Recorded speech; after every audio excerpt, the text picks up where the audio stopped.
आदाब दोस्तों, मैं हूं अम्मे वाजिद। आप देख रहे हैं पैगाम टीवी।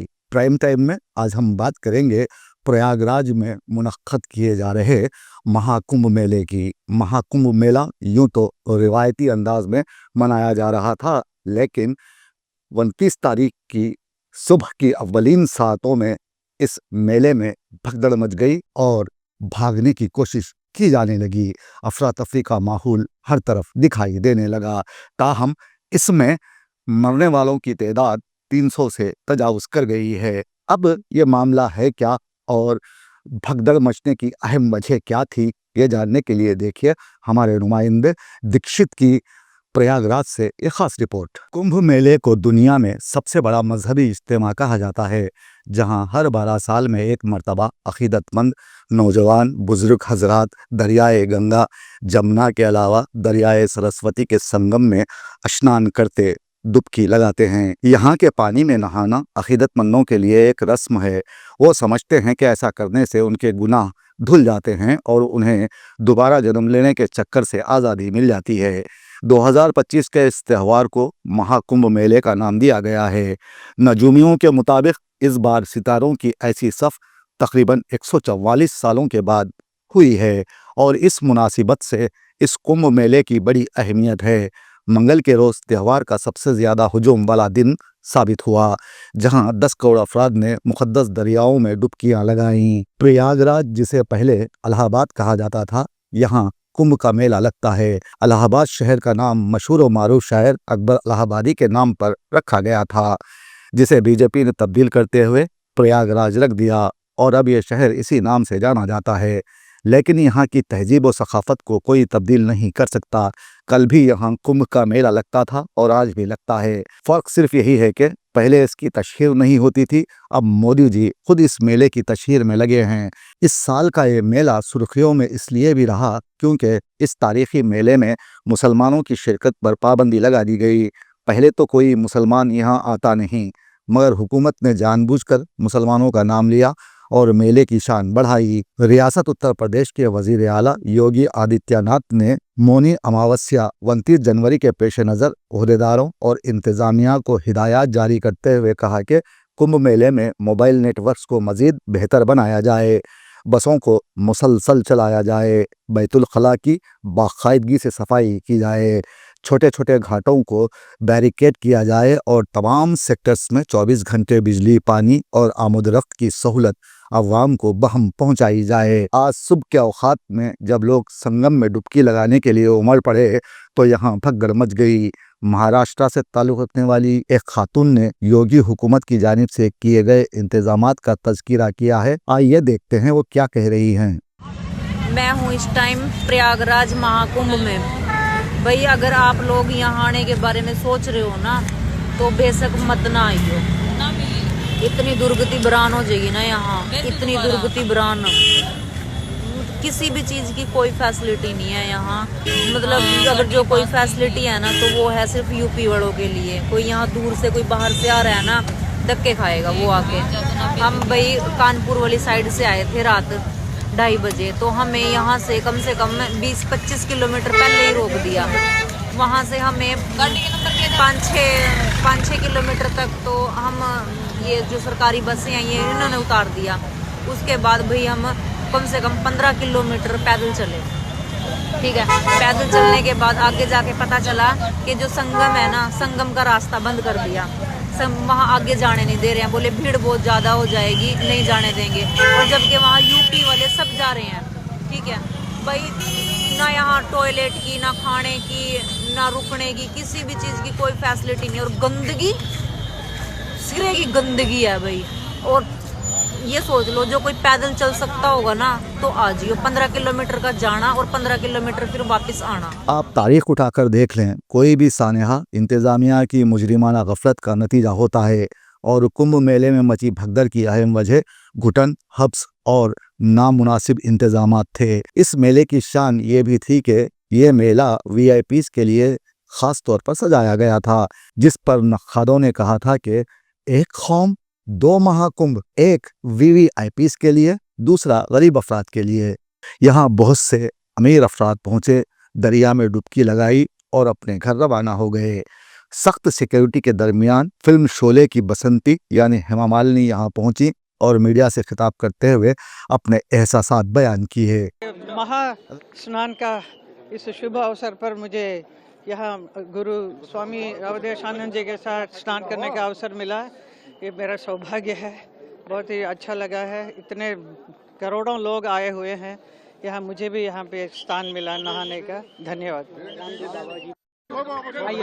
अगर आप इस साल के महाकुंभ मेले को करीब से देखेंगे तो आपको साफ तौर पर दिखाई देगा कि इस मेले में असर और रसूख रखने वाले आसानी से स्नान कर रहे हैं। उनके लिए कोई लाइन या कतार नहीं, बल्कि लंबी लाइन में लगने वाले सिर्फ और सिर्फ गरीब अफराद हैं, जिस पर मजहबी रहनुमाओं ने शदीद तनकीद की और हुकूमत को आड़े हाथों लिया है। यहाँ पर आए स्नानार्थी दो तरह के क्यों हैं? एक वीआईपी क्यों है और एक जनरल क्यों है? ये दो कैटेगरी के स्नानार्थी क्यों आपने बनाए? आपको किस संविधान ने अधिकार दिया एक जगह पर एक उद्देश्य के लिए इकट्ठा हुई जनता को दो वर्ग में विभाजित करने का? क्या संविधान अधिकार देता है? क्या कोर्ट में विचार होगा तो ये बात खड़ी रह पाएगी कि कोई प्रदेश की सरकार एक उद्देश्य से एक समय में एक जगह पर इकट्ठे हुए लोगों को दो वर्ग में विभक्त कर दे, एक को वीआईपी कह दे और एक को जनरल कह दे? ये क्यों किया आपने? आप हमें अंतर दिखाना चाह रहे हैं? हम बैठे के देखें, वो वीआईपी है, मैं तो जनरल हूँ। हाँ, वीआईपी तो कुछ लोग हो पाएंगे, 40 करोड़ आ रहे हैं, 39 करोड़ तो वीआईपी नहीं होंगे ना। 39 करोड़ तो जनरल में आपने डाल दिए, तो ज़्यादा लोगों को दुखी बना दिया आपने कि हाँ काश मैं भी, हे गंगा हे यमुना, मुझे क्यों वीआईपी तुमने नहीं बनाया? ये उलाहना सुनने के लिए माँ को मजबूर कर दिया आपने। क्यों किया? इसकी क्या जरूरत? जब मोदी और योगी की लोग खुलकर मुखालिफत करने लगे तो उनके हामी एक्स और व्हाट्सएप में कूद पड़े और एक फोटो शेयर की जिसमें लिखा है, आज़ादी के बाद पहले कुंभ मेले का इंतज़ाम ज़ाती तौर पर गुलाबी चाचा ने किया था। साफ जाहिर है वो जवाहरलाल नेहरू का नाम नहीं लेना चाहते, लेकिन उनकी तस्वीर इस ट्वीट में लगाई गई है और लिखा है कि 1954 में मुनक्किद होने वाले इस पहले कुंभ मेले में मची भगदड़ के बाद 1000 हिंदू अकीदतमंद अपनी जान से हाथ धो बैठे। तब भी वीआईपीज़ के लिए सिक्योरिटी के मुकम्मल इंतजामात किए गए थे। वहाँ रे देश के मुनाफिक इंसान, तुझे शर्म से डूब मरने की ज़रूरत है। एक तरफ कुंभ मेले में लोग परेशान हैं और हुकूमत की खलाई खोल रहे हैं, और तुझे 1954 का कुंभ मेला याद आ रहा है। अपने ज़मीर को चंद सिक्कों के इवज़ बेचने वाले, अब इतना तो बता दे कि मेले में मरने वालों की तादाद क्या है। एपीएफ एजेंसी की इत्तला के मुताबिक इस भगदड़ में करीब 500 अफराद हलाक और ज़ख्मी हो गए हैं। अभी तक रियासती हुक्काम की जानिब से हलाकतों की सही तादाद पेश नहीं की गई है, ताहम मीडिया में इसके मुख्तलिफ आदाद और शुमार सामने आ रहे हैं। लेकिन एक बात ये देखने में आई है कि मीडिया को हुक्काम ने यहाँ की न्यूज़ नशर करने पर पाबंदी लगा दी है, उनके कैमरे जब्त कर लिए गए। इस हवाले से फुटेज नशर करने पर गैर एलानिया पाबंदी लगा दी गई है। अलबत्ता जहां भगदड़ मची वहां से अवाम ने वीडियोस बनाकर शेयर करना शुरू कर दिया, जिसमें देखा जा सकता है कि लोग परेशान हैं, हर तरफ अफरा तफरी का आलम है और ज़मीन पर जा बजा कपड़े, बैग्स और जैकेट्स बिखरे पड़े हैं, जिससे अंदाज़ा होता है कि ये कोई मामूली भगदड़ नहीं थी। ये रियासती हुकूमत की नाअहली को साबित करता है कि यहाँ पर हिफाजती इंतजामात का कोई ख्याल नहीं रखा गया। अवामी नाराज़गी का अंदाज़ा हम इन नौजवानों की ज़बानी सुन और देख ज़रूर सकते हैं, जिन्होंने अपने ऊपर गुजरे हालात का तज़किरा किया है। नंगे तो होके नहाते हैं, बोलो तुम। मेरी औरत के ऊपर 200 आदमी चढ़ गया, हमारा 25 पूरा पैसा गया। भगदड़ मची, भगदड़ जी मची। पर आधे घंटे तक पुलिस नहीं थी। जी मैं भी यही था। मरते मरते लोग बचे। हम महाराष्ट्र से आए, हमारा पैसा खो गया, हमारे कपड़े खो गए, हम जाएंगे कैसे? आवे मेरे मम्मी के कपड़े चले गए, नंगे हो गए मेरी मम्मी। बोल रहा नंगे होके नहाते नहीं क्या? नंगी हुई तो क्या हो गया? ऐसा बोल रहा। उसको बोलिए तेरी बीवी को नंगी पिलाए, जब जाने नंगा क्या होता है। ऐसा जवाब दे रहे हैं। दिया बोला, इसने बोल के गया। जवाब दिया है वहाँ पर मैं जाके बोला नंगी हुई तो पूछो क्या हो इनके गया? सामने। सारा गेट क्लोज करने का क्या मतलब? क्या मतलब? ये पुलिस वाले लोग हमारे को मरने को इधर बुलाया। योगी ने ऐसी व्यवस्था के लिए सब कुछ। योगी को हम इतना मानते थे, एक नंबर का हरामखोर इंसान है वो। नालायक साधु बना है, मक्खन खाता है, साधु जैसे गुणपाल, सन्यासी जैसे। लोगों को मारने बुलाया क्या? वीआईपी ट्रीटमेंट देता है लोगों को, वीआईपी कल्चर। औरत नंगी हुई मर थी। गए अभी हम, हमारा मेरी सरकार, योगी की सरकार में नारी लोग को नंगी करा है उसने। सरकार उसकी ऐसी बात करती है। हाँ। क्या कह रहे थे? आपकी पुलिस, मैं आपकी सपोर्टर हूँ बीजेपी की। मैं आरएसएस में हूँ, मैं आरएसएस की कार्यकर्ता हूँ, पर आज मेरा यह हाल ले नहीं, मेरी पूरी माँ बहना पूरा खुला होने की वजह से ये हुआ। एक पुलिस आधा घंटे तक नहीं था यहाँ पर। पुलिस नहीं था, योगी जी का संभाल नहीं पाया पब्लिक को। कोई प्रशासन नहीं रोक रहा है। मर जाए आदमी, मर जाए। खाली लठी लेके भगा रहा है। हाँ, कोई प्रशासन नहीं है। इतना भीड़ है तो योगी जी को कम से कम इतना करना चाहिए, करना चाहिए। 200 लोग चेंगर रहे, मैं इसके नीचे गिरा, मेरे को चेंगर दिए। ये ऐसी रीति व्यवस्था, इसको बोलते व्यवस्था।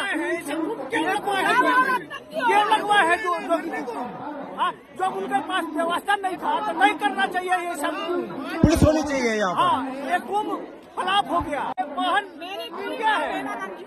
पूरे हमारी मेरी बहना पूरी नंगी हो रही। उसकी इज्जत देगा योगी जी, जो उनका अंग दिखा है उसकी इज्जत ढाकोगे क्या? घर वाले ने जिनका अंग दिखा है उसकी इज्जत ढाकोगे? निकल गई इधर। ये इस तरीके से होता है क्या? साड़ी नहीं है हम पे। दिखाओ ना आप कितने कपड़े गिरे। देखो करिए, शूटिंग करिए ये, और चोरी भी हो रही है। चोरी भी हुई। कहा जा रहा है कि वजीर आजम नरेंद्र मोदी ने रियासत के वजीर आला योगी के साथ सूरत हाल की तफसीलात मालूम की, उन्हें कई मरतबा फ़ोन भी किया, लेकिन लोग ये दरियाफ्त करना चाहते हैं कि अगर हुकूमत जानती थी कि यहाँ 10 करोड़ अक़ीदतमंद पहुँचेंगे तो फिर उनके लिए बेहतर इंतज़ामात क्यों नहीं किए गए? अगर हुकूमत की नीयत साफ थी तो फिर वीआईपी और गरीब के लिए अलग अलग इंतज़ामात क्यों किए गए? ये ऐसे सवाल हैं जिनका जवाब न मोदी और न ही योगी दे सकते हैं।